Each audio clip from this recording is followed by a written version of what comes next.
there. Guys, listen, I know there's politics with every job. I know there's politics in every kind of business, every industry. I understand that. Guys, just so you know, I worked for CBS, okay? I own my own business. Coach has worked for ESPN.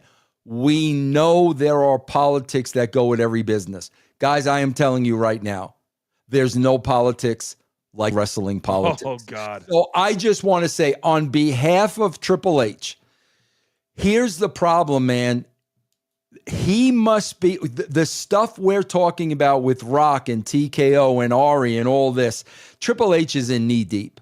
Triple H is in the middle of this. Triple H has been in this game for a very long time. So if something is going on, Triple H knows it's going on. Triple H could be in a position right now, Coach, where he is absolutely fighting for his life.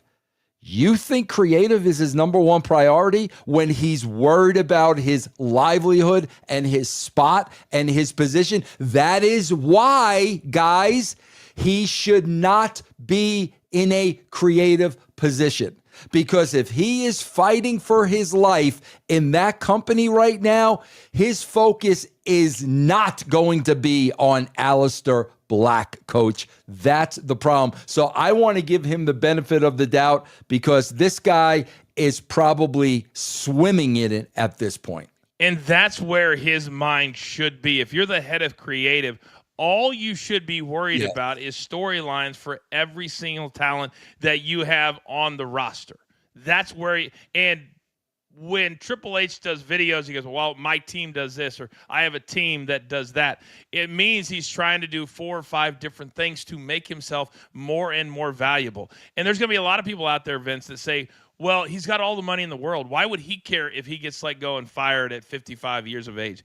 Because I think, Vince, when people need to understand whether it's a Vince McMahon, a Triple H, a Vince Russo, a Jonathan Coachman, you've got to have purpose when you get out of a bed. And I remember having a conversation with Vince McMahon back in the day. We were on his private jet, and I asked him straight up, and I said, why do you still go to all the shows? Why do you sit backstage at all the shows you've built? You're a billionaire.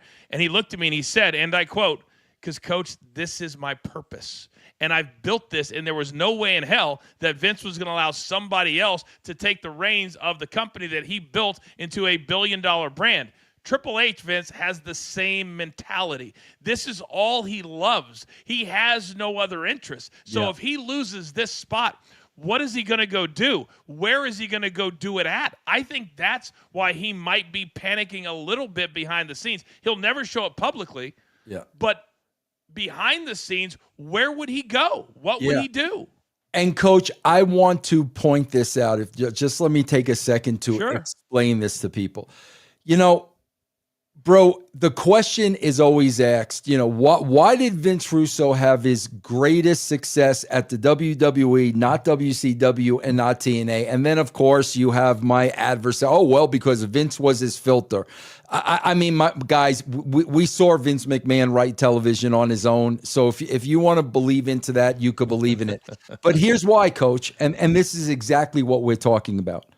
When I was at the WWE, Vince McMahon had my back. I did not have to worry about politics one iota. Vince made it clear, if you screw with Vince Russo, you're screwing with me. I never had to worry about politics. All I did, Coach, is what you said.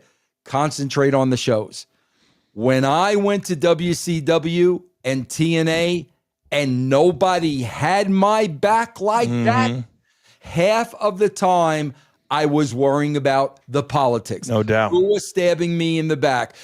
So I was not putting 1,000% focus on the creative.